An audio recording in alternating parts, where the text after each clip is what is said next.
Jesus, it's packed. Yeah, go down the back there, so. Welcome to the Snug with Richie and Lurgan.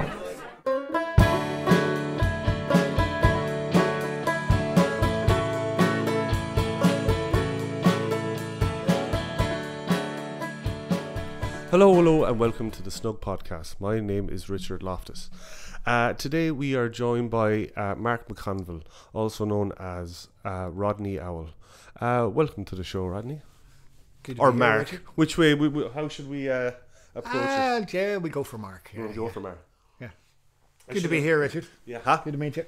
No, yeah, no problem. Yeah. It's actually nice to actually have a proper conversation now instead of in a dimly lit pub at whatever time it was the last time we went. Exactly. Yeah. And it's a lovely day, Jesus Christ. It is. You'd almost want to be outside. Yeah. Finally getting a bit of an Indian somewhere. I hope so. For probably 8 more hours or something, and then that's it. That'll do. We'll take it. So you're would you just call yourself musician, songwriter? How would you describe yourself? I see these things all over the internet: musician, songwriter, producer, entrepreneur, video maker. All of that stuff. I don't know. I guess I've done a bit of production and stuff like that, but yeah, mainly I'm just a songwriter, musician. Trying to get by. Yeah. And you're originally from Lurgan, up north. Originally from Lurgan in County Armagh, yeah. Yeah. Grew up there in the 80s. Lovely time to be alive. With all that was going on. And, an exciting time to be alive. Yeah. Just grew up there. It's great. Actually, great place to grow up, to be honest with you. Very split community. Obviously, Lurgan is, I'd say it's known as one of the worst. Oh, really? Place, like outside Belfast and Derry, it was one of the worst hit places in trouble, mainly because of it's very 50-50, always has been, still is. It's parts of the town, like you can't walk past at a certain hour of night or you get the BJS is kicked out of you. Yeah. So yeah, things like that, but it seems like a long time ago now, a couple of lifetimes ago, really. And you come from a family of 8, is that correct? Yes. Jeez, you've done your research, yeah. Yeah, the youngest of a family of 8. So, a lot of music in the house and late nights at weekends, the parents getting sing-songs going and getting everybody out of bed and all that. Oh, cool. The usual sort of Irish thing that happened in the weekends, with music and that. There's always a connection to that in Irish families, like somewhere along there. Yeah, so would you say that your musical taste was result of kind of trickle down from older brothers and sisters, whatever they were playing in their, say, bedrooms? You kind of overheard? For sure. As well as just all the chart music that was around in the days that sort of gets into your head, obviously, as well. But a lot of stuff, The Cure and the Smiths and things from older brothers in the 80s as well, and then an even older brother than that into Zeppelin and the Stones and things like that, So a rich well to draw from there. Rich mine to vein there, or rich vein to mine. Exactly. So then, when did you pick up the guitar or pick up? First picked up a guitar when I was about 14, I reckon. But I'd been singing, like, I guess another thing that you hear lots of people say, I was singing since I was a kid, but it wasn't everybody. Like, but obviously singing songs, fucking standing on the table and singing tunes for the family and stuff like that. And kind of like, get up there, Mark, and sing that song. Yeah, that kind of thing. But I didn't actually start playing until I was about around 13, 14. Got a guitar. My older brother played bass and in a band as well. Played with Philomena Begley, actually. No way. In a band for a while. And that was that's funny because we had little John Nee on here last week, and he was in a band in the late 70s. He's from Donegal originally, but they used to play up in Derry and stuff as well. But they actually supported Philomena Begley. Oh, right, so that's strange that she came up in 2 episodes. Might have met my brother. Yeah, probably did. 6 degrees of separation. Yeah. Your brother's not Kevin Bacon by any chance. Not as far as I know. I've lost my train of thought there now. So, your brother was a bassist, you were saying, yeah. Yeah, so he played with Philomena Begley, but that's not what he was really into at all. Like he was kind of a punk, and then he got into Aqua and the Bunnymen and The Cure and all of that sort of early 80s kind of post-punk stuff. Yeah. And I loved all that even from an early age, and all the other stuff too, that 60s stuff as well, you know, Velvet Underground, and yeah, just all was. It was only years later that I realised that a lot of people weren't even aware of that stuff. Yeah, a lot of my friends in school wouldn't have had a clue what that was like, and you know, you'd have been called all sorts of names and everything for. I didn't help myself by wearing eyeliner and stuff, but you know. You know. Did you go? You didn't happen to catch The Cure when they played here last year, did you?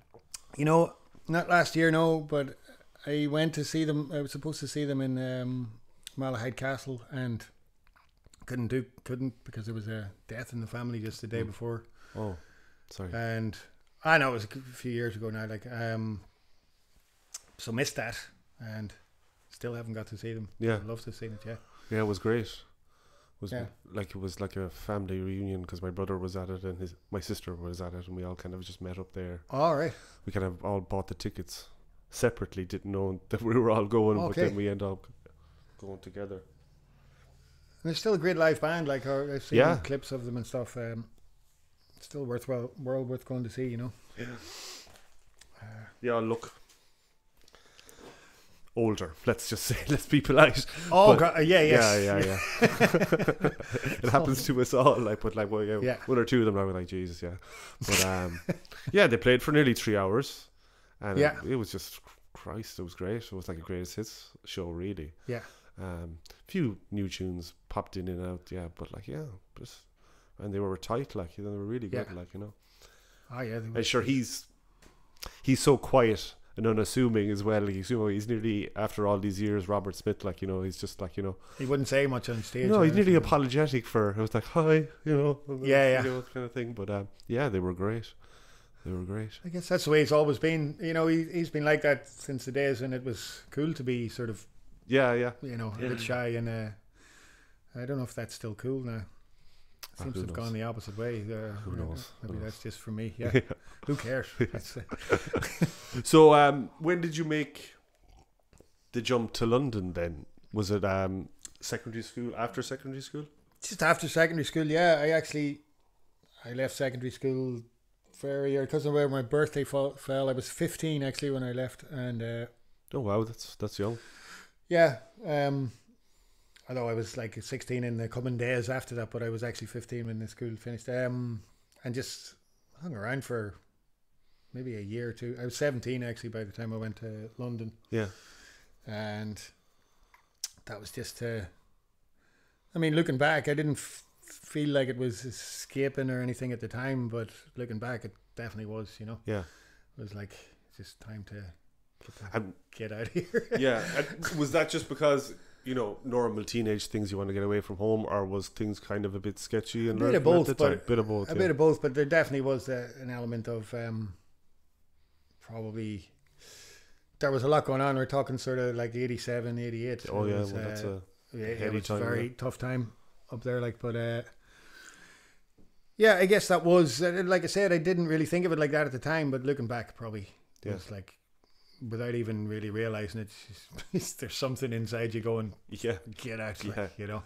And you didn't get any kind of negative pushback when you arrived over to London with like... Oh, I did. Yeah. Oh, absolutely. Yeah. Quite a bit, actually. I mean, there was a load of lads from the north living in the same house for a good while, and we eventually made friends with other people, English lads and stuff like that. And sort of got a bit more mixed up with it. We had 3 or 4 houses going on between all of us. But at the beginning, it was just like a sort of 6 or 7 lads in one house. And that was great. But, you know, everybody was getting some sort of shit from somewhere. Like, some kind of hassle. Well, I mean, you know, there's a lot of late 80s, early 90s, a lot going on even over in England there with bombings and stuff. Yeah, so you were inevitably... and all that kind of job. Yeah, you were inevitably... sort of whether you liked it or not, there was a connection there that that was going to be made by other people, like, you know. Yeah, as soon as they connection, hear real or imagined, kind of. Exactly, yeah. As soon as they hear your accent, like, you know. Yeah.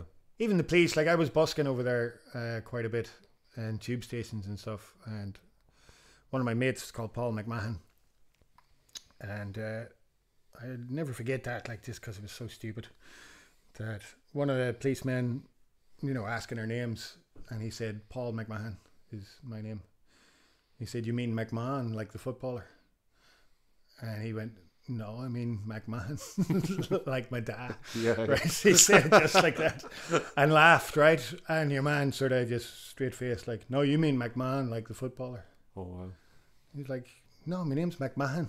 Like, and he just kept on like that, and then eventually he said, right, up into the office. And it was like, for what exactly? You know what I mean? So we were, they had us up in the office, took all of our everything out of the bags, all the jackets off, fucking throwing everything around the place, and just because he was like saying, nah, my name's McMahon, not McMahon. This is how you pronounce it. Yeah. And that was it. So that, even that is just an example of how petty it kind of was, you know. Yeah, yeah. I guess, you know. On the other hand, maybe would it be the same if it was the other way around here? It might well be, you know. True. So yeah, I can sort of see it that way too. But at the time, it seemed awful petty, and we got into shit for no reason at all, you know, just because we were Irish, like. Yeah, so. yeah. But yeah, it's got through it, and we actually had a great time over there most of the time. And You were just in London? yeah, just lived there in the outskirts of London, around Sudbury and Harrow and that kind of area. Yeah. Harrow's like, there's a lot of Irish in Harrow, isn't there? There is, yeah. Loads, yeah. Yeah, I've cousins and stuff there. Yeah. There and Cricklewood and stuff like that. It's just like, Yeah, it's a big, Cricklewood's a big sort of building, a lot of builders live around that. Yeah, yeah. It seems like big Irish area, yeah. And yeah, we did loads of things, landscape gardening, and worked in a couple of supermarkets, and the busking as well, which was the best crack, really. yeah. And you were like, did you have to? In my head, would you have to travel into the main high streets to go busking in London, or how? You know, such a massive city compared to, say, Yeah. busking on Shop Street or busking on Grafton Street. Yeah. You know, it's a. You would, like, I mean, we're living in the outskirts, probably, I don't know exactly mileage, like exactly how far it's about 20 mile away from London city centre, Harrow and all that kind of area, you know. Just getting tubes in, and then either if you were looking to go outside, usually didn't have the money to pay for an actual ticket, like, so you'd have to jump the rails, or just stay in the tube station, like, and not go out at all. Okay. That was the trick of, you know, if you couldn't get out that day or whatever, but usually you could, like, so there was always a way around it. Yeah, yeah. Sooner or later. So you're just looking for footfall, really, aren't you? Anywhere where there's a lot of people coming and going, so a tube station would make sense. Like. Any long kind of just the long tunnels there and stuff is great for natural amplification. Yeah, you know. So good acoustics, yeah. Yeah, and I mean most of the time did pretty well. Yeah. To be honest, not as well as I did when I came over to Galway though, because I remember the first time I busted in Galway, I made 180 quid by myself. Jesus, in a day? In about 2 hours. Wow. In 2 hours, yeah. Wow. Just on the main street, on Shop Street there. It was outside, where is it? Kenny's Bookshop now, where Kenny's Bookshop used to be. Yeah.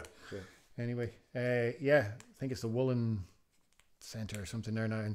But anyway, yeah, and that was like 180 quid, so I wasn't really planning to stay up until that point, but I was just here on it like, oh, go down and see what happens.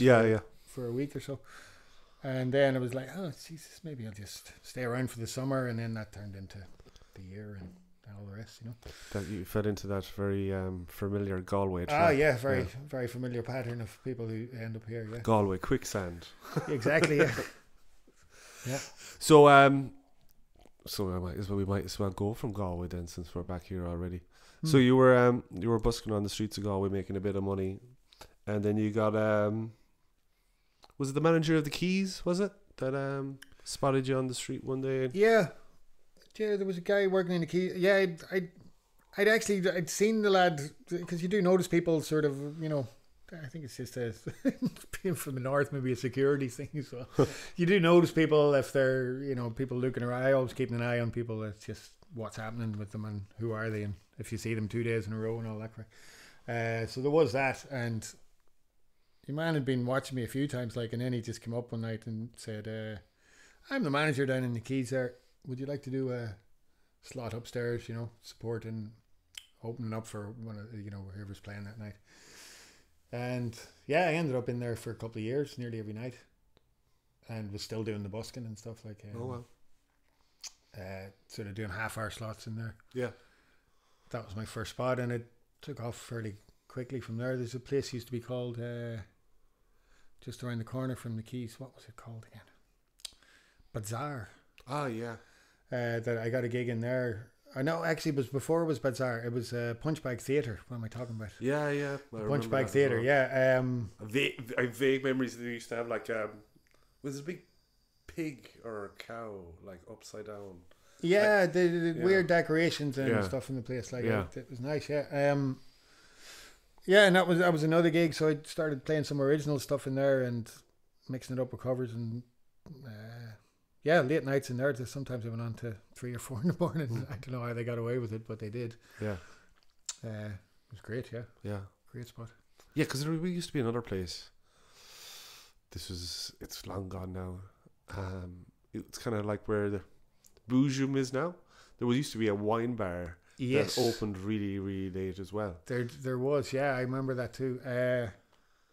I can't remember I couldn't tell you the name. I can't remember the name of the place, but I remember the hangovers really. Yeah. Well. Their white wine was rocket fuel. I don't know what they were. Anyway, I remember that spot. There was a few of those around Galway back in the day. There was one on Eglinton Street as well. Was there? Yeah. Yeah. You know where that, like, cash for gold places now. There was a downstairs part of that. Oh, no way! So down into a basement. And it was like a wine bar as well. They used to put on original gigs, but the mad place. Even the people who owned the place weren't quite right, like, you know. But you know, it was good back in the day. Yeah, but that's what you need, I suppose. And I suppose there's plenty of people far younger than us, and they have all their spots that they go at late night in Galway these days. I'm sure there's places that we're not aware of. Do you think there is?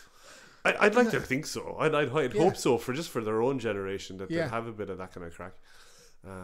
I know, just speaking even from last season of the show, we talked to a lot of DJs and stuff like that, because that's what's that's what young people are listening to at the moment. And while there isn't nightclubs or whatnot, there's a lot of, like, places like Oris Nagale and Cook's Corner and stuff like that are putting on different types of shows because certain kind of facilities aren't there anymore, so they have to make their own, which is, you know, it's just good really as well, because it's a bit more independent and it's not as much, I don't know, if you're playing in a place like,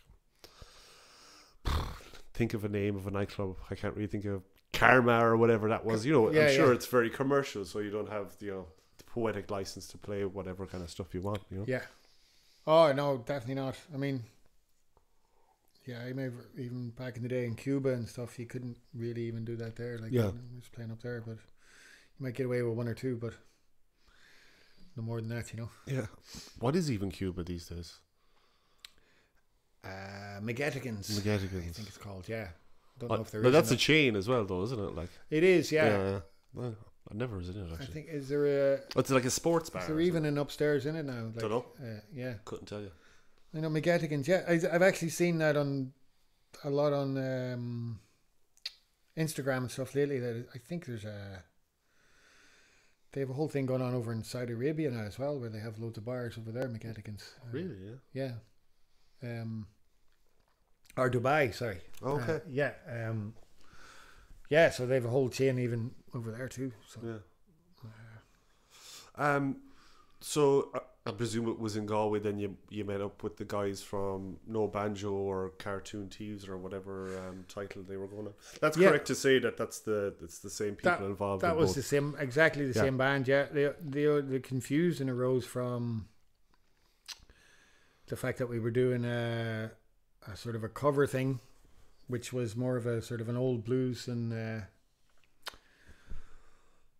old blues and country blues kind of stuff, which was No Banjo, and then the original band was the Cartoon Thieves, but it was exactly the same members. Okay. And somewhere along the line, the lines got blurred, you know.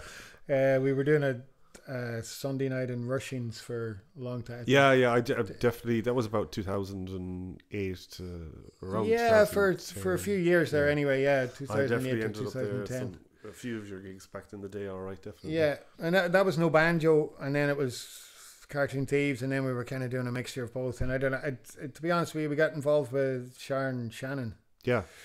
I ended up as the Cartoon Thieves playing on one of her albums for 2 songs. And but really we were only the Cartoon Thieves on that because she didn't want to have a band called No Banjo. She didn't want to be associated with the No Banjo thing because of the implications. I guess the traditional banjo is quite a big instrument, so it just seemed like it was like, oh, you don't want to be called that, you know, which I don't know, fair understandable. enough, So for that reason, we said, okay, we'll just keep it as the Cartoon Thieves. And then there was a point where we had to go around explaining to everyone that was No Banjo is now the Cartoon Thieves, and the Cartoon Thieves are still the Cartoon Thieves. And I didn't even understand, to be honest, what was going on for a while. But that's what happened. They wanted us to change the name for that album, so we did. Not long after that, now a lot of things, I think we just kind of fell apart after that. Yeah. And did you you played on the Late Late Show with Sharon Shannon, did you? We did, yeah. We did the Late Late Show. That must doing have a been song called Mama Lou, which was written by Shane McGowan. Oh wow. Yeah, it was good. Must have been a bit of a surreal experience, maybe, was it? It was a bit funny. We were miming, like, you know. Oh really? Yeah. Yeah. I didn't think they did that. No, they do. Apart from Jack, the singer or one of the singers in the band, he was singing that song and he wasn't miming, but everyone else was. Yeah. Weird. Yeah. So it was a bit of an odd experience, all right. Yeah. Pretending to play and sing, you know. And who was presenting at the time? Your man Tuberty was. Oh, Tuberty, he was presenting that time. Yeah, I think he might have just started not too long after that or something. Yeah. Yeah.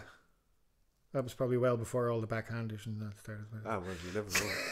You never know. You can see any shady dealings going on in the background while you're up there, no? The Waterboys were on the same night as us. So oh, nice. We were jamming with the Waterboys, singing Wild Horses and stuff at the back in the green room. I actually remember that more than the actual performance itself, you know. Yeah. Now Sharon was great to work with. I really like Sharon, and lovely woman. Bit different to anything that I've done and all since. Like, so we've never really overlapped again. We still see her walking her dogs every now and again around the clad and stuff. Okay. Does she live in town? Does she? She lives around Salt Hill. Yeah, around the Salt Hill area. I've never actually come across her now. And did you play with Donal Lunny for a time? Donal Lunny? No. Did I say that somewhere?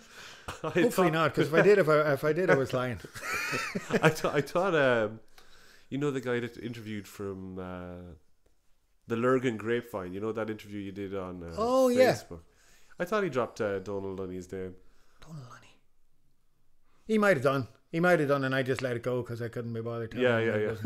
That was a funny conversation actually to watch. You obviously knew each other from back in the day, so. Well, we did and we didn't. Like, it's one of those things that, I always find that you end up sort of knowing people just from the internet in a funny sort of way. And of course, I knew people that he knows, and he knows people that I know. So you end up feeling as though you kind of know each other. Yeah. But I'd say I definitely met him a few times and we hung out a few times. But that would have been probably when I was 15 or something. Yeah, you know what I mean? Ago. Now, he was a boxer as well, and so was I. So I think we kind of knew each other from then too. You know, more than the music time. Yeah. But he's a good lad. always willing to put stuff out up, and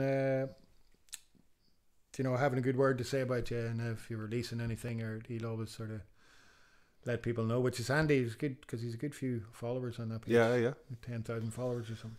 Any kind of help is great, like, when you're trying to put yourself out there. As an independent artist, like, and every little bit helps, as Tesco say. Yeah.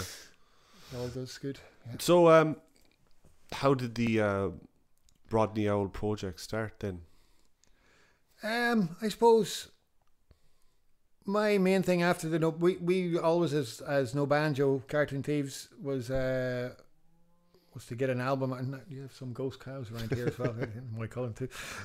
Was to get an album out, and we had like a bunch of songs and just could never get it together to actually. We recorded them and stuff, could never get it together to actually get it out, know. And so that was very frustrating to me. And so one of the first things when that all sort of ended, like, and it, the debris was cleared away and stuff. One of my first things was just get an album out and get something done before I die. Cause, it just didn't really know what was going to happen after that, and where it was all going to take me. So just get an album out, get some recording gear, and I recorded that first album at home. And so I think I had my first gig as Rodney Owl in about 2013, something like that. Nearly 10 years ago now. I released the album in 2016. So it took me a couple of years to get it to a point where it was at home, like where I knew what I was doing, and to then record it and sort of get it to a point where it was acceptable for the public, like. And then I had my daughter there, who you met at the door, was born. I actually had it ready 2015, but then the partner was pregnant and daughter was born in February 2016 or 15, sorry. So I left it for a year nearly. Yeah. Before bringing it out, and it kind of went on the back burner for a while. Priorities. Yeah, kind of had to be done, and didn't even have the money to do it then at that particular point. And then when I got it out, it was like, just try and get some gigs, and I still did continue to do cover gigs though. So, and I learnt eventually that that was probably detrimental to doing anything original, like, because it's just because the two clash against each other, do they? They very much do. Like, I find they do. Okay. It was just it was very hard to put the time into the original thing, the time it deserved, while still playing 3-4 nights a week and doing the other thing. Inevitably, you just ended up, no matter how much you wanted to put your energy into the other thing, the original stuff was kind of taken away by the sort of in the bread and butter of it, like, and just making a few quid. So I don't know, I guess around the pandemic time, once that hit, so jumping forward a bit there now, but once that kind of hit, that was when I took the decision to, let's knock the covers on the head altogether. Can't be doing them now anyway, so and then when everything did come back, I just thought it seems like a good time to try and push the other thing, to push it forward, the original thing. So in my head, I've really only been doing that since the last few years. It's only really become a real thing, like since the pandemic, really. Yeah. And you produced that with I just lost the page there. Paul Rowland. The first album. Yeah. And Paul plays in a few bands around town, and Kiff and stuff like that around town as well. And he used to work out in TGKR doing sound for cartoons. Oh, okay. Cartoons and stuff like that. I basically kind of produced it how I could at home, and then brought it to someone else who knew a bit more than I did about polishing it up and finishing it off. So he didn't do too much to it. He just sort of corrected them, the mistakes, and said, "That's how you want it to sound. That's how I'll leave it. But you should have done it this way." And okay, Grant. So that he sort of took over the technical side of it and sorted that out. Yeah, I mean, I like it. It's kind of a quaint little album. I don't know if you listened to it. I did, yeah. It's a, yeah, it's a bit amateurish, but it suits it, you know. Yeah. As in, it suits the feel of the songs and stuff in it, I think. Yeah, it's a charming album, I think. Yeah. And I know you said there during the introduction that you're a bit of a video maker. So the videos that are up on YouTube for the songs from Woe, did you create them yourself? Most of them. Yeah. Yeah, there's 2 videos that were animated by a guy called Simon Riley, who is from Manchester. I think he lived in Galway for a good few years, but he's moved to Belfast now. I think got a job up there. So the 2 animated ones for Panic Attack and House Full of Ghosts were done by him. Yeah. And they're really, really well done. Actually, you should check them out. Yeah, they are. Check them out, people. Yeah, check them out. That's on the Rodney Owl YouTube page. Yeah. Would be the handiest place to see them. Yeah. Yeah. Fairly accessible there. All the rest of them were done by myself. Yeah, and that you can kind of tell. You can kind of tell, but again, it's. I think they suit the. Yeah, I think they work. I wouldn't castigate yourself too hard about Yeah, it. yeah. And I did a couple of videos then for some singles after Woe as well. I got a little bit better and got a slightly better computer and a couple of better programs and stuff to actually do videos with. So, but probably by the time I'd got to do them, the rest of the world had moved on, and they were still the same distance behind, if you know what I mean, for what everybody else would have been doing. But I don't know. I like the sort of amateur look rather than a glossy, really well produced sort of feeling. I think musically I'd sort of be that way inclined as well. And how would you describe the sound of the first album? Because it's kind of electric folk is what you're. Is that a kind of a too? Yeah, I niche suppose thing to say? there are a few very mellow tunes on there, sort of acousticy and ambient sounds and stuff, and then there's a few more that are a bit harder hitting, like but electric folk sounds about. Yeah, it's a good way of putting it. I haven't really come up with a better one. Yet, like to sort of round it off nicely, you know. But I think it's folky, but it's folky and a bit quirky and sometimes a bit angry. Yeah, it kind of reminded some of the songs kind of remind me kind of like early Bowie at stages. Well, I'll take that. Yeah, but you can definitely hear then kind of on the kind of more raucous ones, the kind of the Velvet Underground kind of influence, the way the kind of some of the stuff are kind of louder, more clanging guitars. Yeah, there's some. I kind of like the dynamics between some very quiet and soft songs, but then a big, massive guitar solo in it, or really something that just breaks all of the previous sort of thoughts that you've just given to people on the song is just sort of smashed in a second, you know. I like the idea that I always just always to keep a surprise in mind, or have a surprise coming up is always good, either in a chord change or in sounds or whatever, something completely different to come into the song. Is I always like a bit of that on an album anyway, to have a few tracks like that, you know? So you finally got to make your stamp in your album or whatever in 2006 or 2016. Yeah. And then is it correct to say that you had a retrospective EP then with the cartoon Thieves? That finally came out, didn't it? I did. It's only on Bandcamp, really. Okay. And yeah, I mean, that was done as it was the Cartoon Thieves really originally that recorded that, and I just put it out as a Rodney Owl and the Cartoon Thieves. Oh, okay. As a retrospective thing, because I knew loads of people from around the town who were saying, "Why the fuck didn't you ever release anything?" You know, so it just seemed like a nice time to.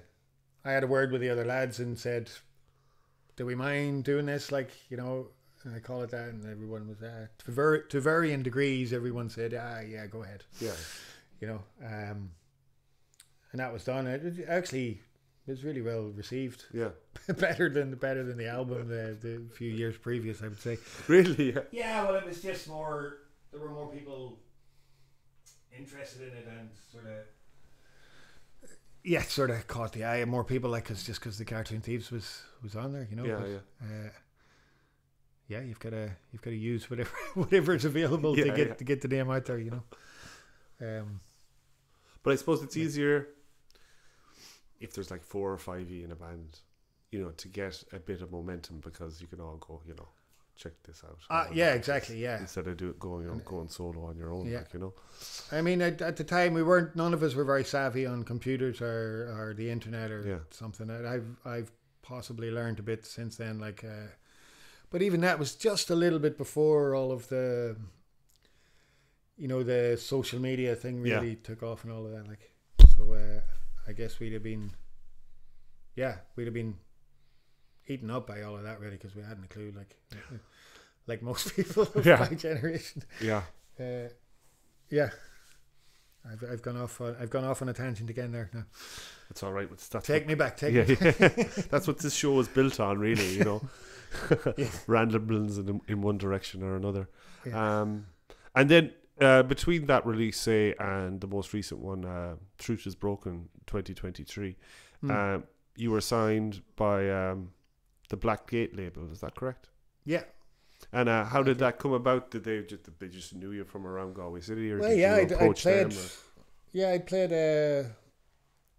a few times, both in a covers kind of capacity and you know, like a few support gigs and stuff with originals. Supported I've forgotten his name now. Your man with the dreads from the north there. What do you call him? Newton Faulkner? No. Oh, Duke Special, is it? That's the man, yeah. Duke Special and stuff in there, and so Petter in there was aware of me anyway, let's say, and I kind of knew Petter. For me, actually, the first gig I ever did was supporting Petter King. Oh, okay. He's sort of one of the main owners of the Black Gate and stuff. In Antivark, was about 2013, as I said. So he was still is a musician and songwriter himself. And it was his time is more taken up by other stuff these days. But they just asked me. I was in the process of kind of releasing another album, but I was doing it a single at a time. Mm-hmm. And then that sort of all went up in the air when they got in touch and said, look, we'll put out they'd just done Niamh Regan's album. And Peter said, like, we'd like to put out your album, and just re-record everything. I you know, the recordings that I had 4 or 5 of the songs already that ended up on the album. Which now I suppose they sound kind of like demos, you know, but I did release them as singles at the time. And then we sort of went back and re-recorded 3 or 4 of those, I suppose, and they ended up on the album with different versions of those on the album as well, and a lot more a lot better produced and sort of lush sounding, you know. It's on a larger scale, you could say, maybe the second album. It is, and in some ways sometimes it works, I think. Other times, I don't know, I'd have done it a bit differently myself, you know. I wasn't, obviously I had a lot of say in what was going on the album, but it wasn't only me, so somewhere along the line your ideas get sort of mixed up into other people's ideas, and sometimes they just get lost altogether. I don't know, I found the album is good, but I think could have been better. Am I being too honest here? I'm probably being too honest. Can you ever be too honest? Brilliant. You will Don't get yourself in trouble here now. You'll never hear a better album. I didn't get to record the third album, unfortunately. Exactly. But you produced that with Alex Bordwick. Alex Bordwick, who produced Niamh Regan's album as well. Yeah. And it's produced Lankum and lots of other. So you're in good company there, like, you know. Oh, absolutely, yeah. I guess for me, I don't know. I suppose my stuff is, anyone would say that, like, but my stuff is quite subtle, I suppose, in some ways, and it's very important, I think, that that you get that as a producer, or not saying Alex didn't now, but some of the songs he did, and some of the songs he was more he had an idea and he stuck with that, even no matter what I said, and a few times I was like, I'm not completely happy with that. And that must have been a new experience for you, really, because it was. You self-produced the first album, and now it's something else. And I would kind of be very sort of certain about what I wanted things to sound like sometimes, and when someone's coming to you with different ideas, it wasn't always easy to sort of marry the two things, you know. But I think we got a good album out of it in the end. I think you did, yeah. I think it's something you definitely should be proud of, to be honest with you. Yeah, no, I am, but I'd always thinking it could have been better, you know. Yeah. But I guess it could have been worse too. So that's another way of looking at it. It's a good thing you're saying that though, instead of someone else. Exactly. Yeah. And actually going back to your Lurgan roots for the cover of the album, it's yourself. Oh yeah. Back in your boxing days. Indeed. Before you got screwed in the RDS. I did. Jeez. Wow, that stuff's all out there. Did you actually read that somewhere? Oh, of course. Yeah. Okay. Yeah. But I did. Yeah, I always felt as though I was robbed in the RDS. Yeah, because I was fighting a lot. So you were Ulster champion under 12. Is that correct? Is that right? To say? Yeah. Under 12. Yeah. Still counts. It does. It still counts. Under 12 Ulster champion. Yeah, and lost in the final of the All Ireland thing. Yeah. But if you lose in the All Ireland final, that means you still got a silver medal. No, it didn't work like that. Perhaps not. You know what? I don't think I did. No. I mean, if I did, I must have thrown it away and blocked it out of my memory or something. I don't think I did. No. I don't think there was any. No, we just lost and that's it. Yeah. Jesus. Yeah. That's tough. I heard when you were on with your friend there from Lurgan, all right, he described you as a lazy and effortless boxer. Was that languid or something? Oh yeah. Yeah. I kind of was. No, you know, I get what he means. Yeah. Yeah. I guess I sort of would have been. I wouldn't have been exactly action packed, but I got the job done. Yeah. Yeah. I was very hard to hit. That's good. for being quite tall, you know, I'd have been taller than most of the guys I was fighting with, taller and skinnier than most of the guys who were fighting. So it was just, most of the time it was just getting out of the way of the punches. Yeah, was the biggest part of it, and then just landing them as you're moving away. Yeah. So you're getting points for that all the time. Yeah. So I'd have been a boxer rather than a fighter. Like okay, yeah, so I understand what you mean. I was quite good like that, and so just getting avoided being hit all the time. Yeah. So they couldn't get any points. So, and you know, yeah, but and did you? Honestly, now you can be as honest as you like here. Okay. Do you really think there was Ulster bias when they were going to judge the points, or? I did, yeah. Really, yeah? I did. Well, I mean, I suppose I may have been swayed in my thinking there, like from the coaches, you know. But you often hear that in boxing, don't you? Because it's harder for a British fighter to win in the States. Yeah. You know, the judges go against him, so. I think it might have been. I mean, the guy was fighting in the final was from Dublin as well. You know, he wasn't a Cork man or Galway or something like that. Like, he was actually from Dublin. Oh, he was Dublin.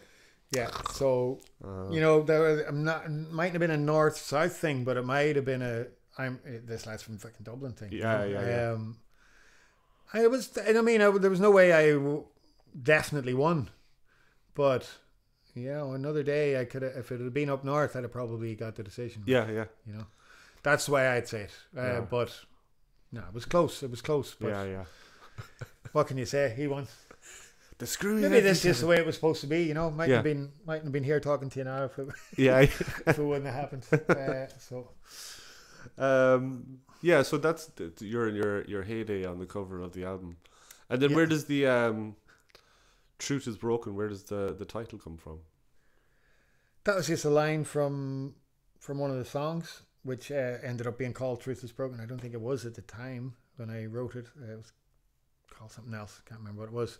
That was a voiceless siren cries a song through my eyes. It's called "The Truth Is Broken."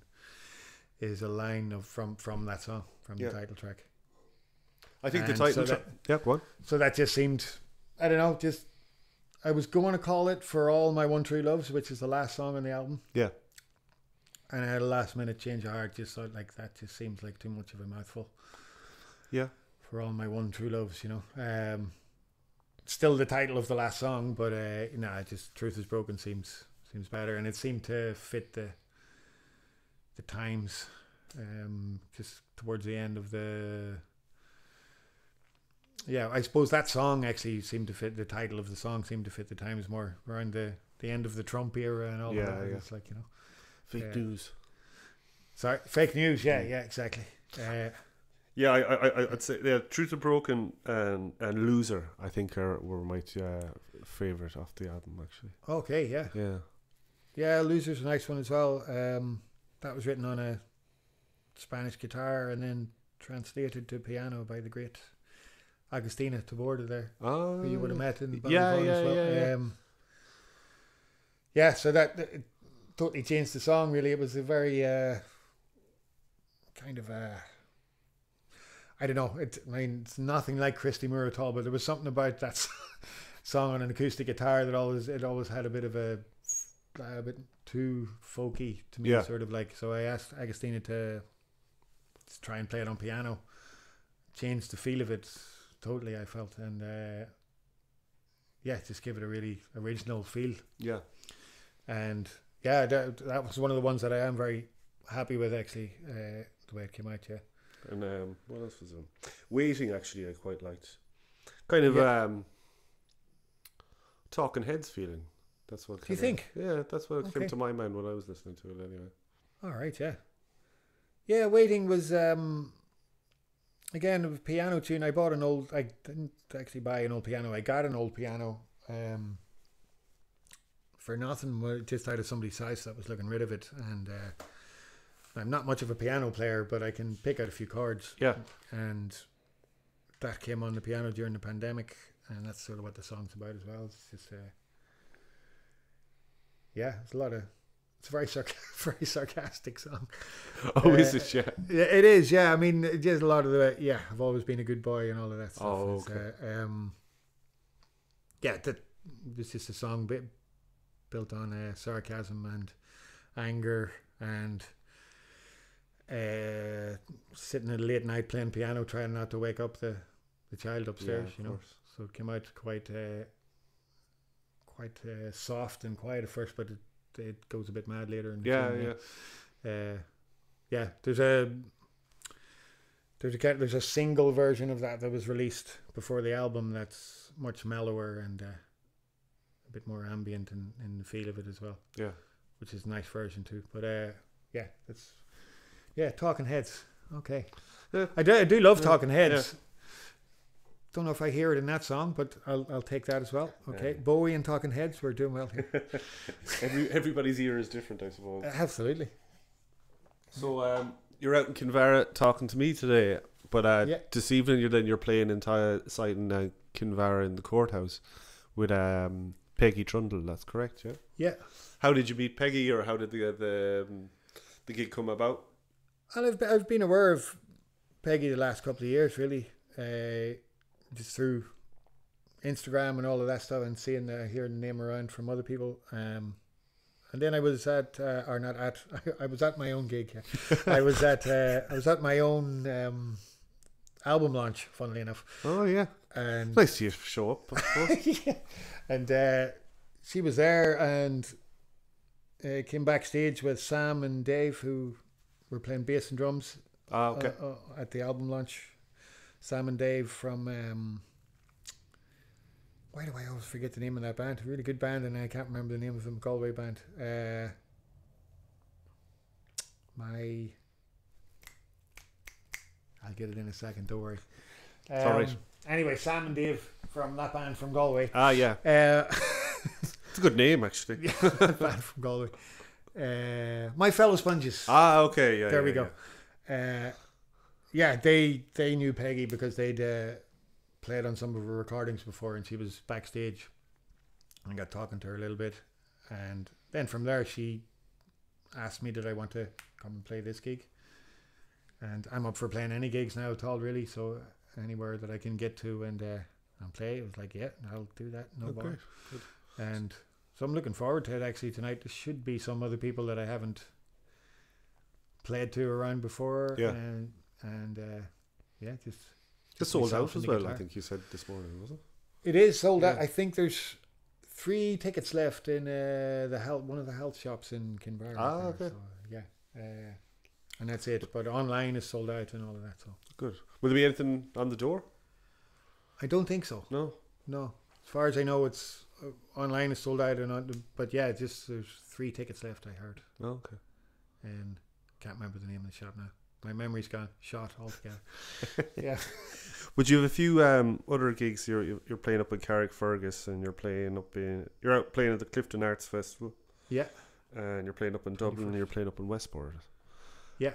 Um, And fall right into place then out in Galway Castle. yeah, that's an actual interesting thing to be involved in. It's a nice old lineup. Yeah. Yeah. Some great bands playing out there. Soda Blonde and yeah, it's just going to be me and the guitar. I've been playing a lot of gigs with a band or with a trio recently, but a few coming up now where I'm just going to be me, so that's a whole other thing. I'm trying to do just myself and an electric guitar rather than going for the acoustic sort of folky Bob Dylan. Yeah. Just to try and yeah, just to give it a bit of a different feel and sound stuff live. And yeah, it's nice. I've had on those gigs coming up, I'll be doing some as a duo with Agustina and some of the trio with Agustina and Jack, who used to be in Cartoon Thieves as well. Okay. So different sets and solo set and different versions of the songs. Some of them that are on piano on the album I'm now playing on guitar, and some of them are much faster or slower than they were. Yeah, it's nice. I like to keep myself interested even exactly by changing up the songs. And depending, some of the songs don't work if I try to play, if I Agustina's playing with me or playing keys or bandoneon like she does, and if I'm on acoustic it works really well, but then if it's just me on acoustic and she's not there, suddenly it just sounds like you're just playing chords and singing, and it's melodies are missing in parts of the tune. So then I'm thinking, well, I can be lazy and just do that, or I can actually get out the electric and use a few pedals and change it up a bit. So that's what I'm trying to do. So a bit experimental, and we'll see how it goes tonight. I'm looking forward to it. Good. So just for those dates anyway, in case anybody is looking, it's the 4th of September in Carrickfergus in 9th of September, next Saturday in Carrickfergus. Yeah. And I've recorded some new stuff recently too, and I'm looking at trying to get out a single for a Halloween single. Okay. Would you believe? Just because nobody else is really doing it. It might be a bit novelty-ish, but the song isn't. But the idea is. I get that, but it's just to try and sort of put something out there that might grab a bit of attention. Yeah. For a week, and people might remember you from that. But a song called "I Am Dead."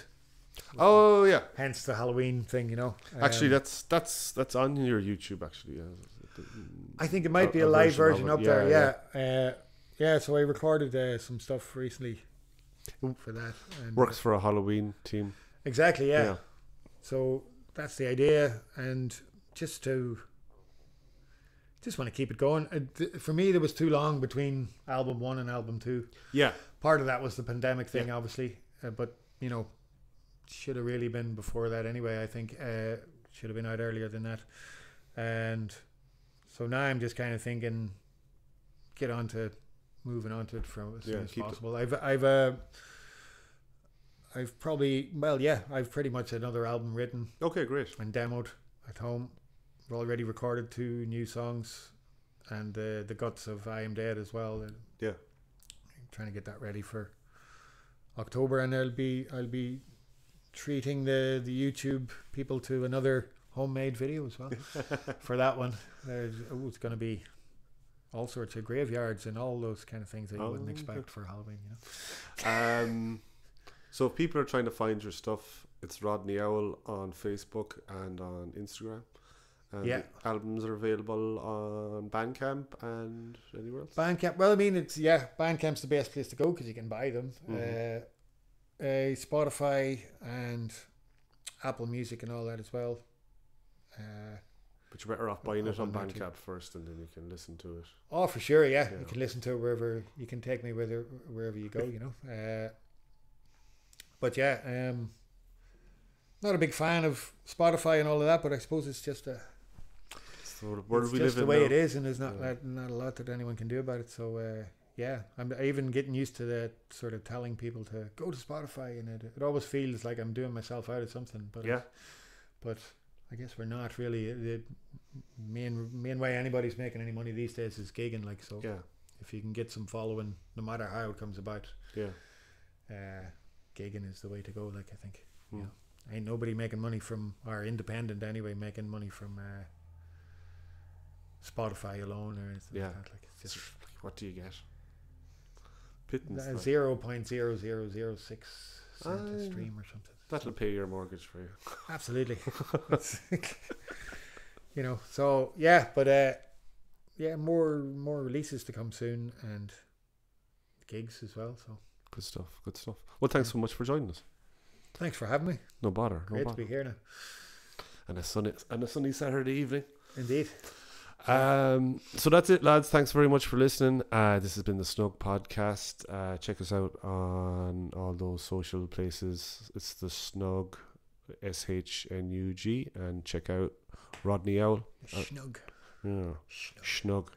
We went with that because the Snug had been taken already, and we didn't realise. So we said, we better do something about this. Yeah. Because obviously we did a lot of investigation before we started.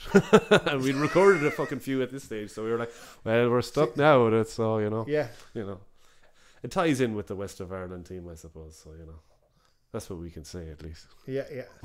Same as me, actually, with the Rodney Owl thing. I didn't know that there was a singer called Rodney Crowell until I'd released my album, and then someone said to me, "Have you ever heard of Rodney Crowell?" And I was like, "What? No." It's like, "Oh, yeah, look, it's fun. He's like millions of followers and stuff." But I just stuck with it because, like, what are you gonna do? Yeah. Rodney Owl, Rodney Crowell. Yeah. Yeah, it doesn't matter. We're not still recording, are we? We are. Oh, we are. Oh, there we go. Anyway, Rodney Crowell, if you're out there, change your name. Yeah. Anyway, thanks everybody. Cheers, lads.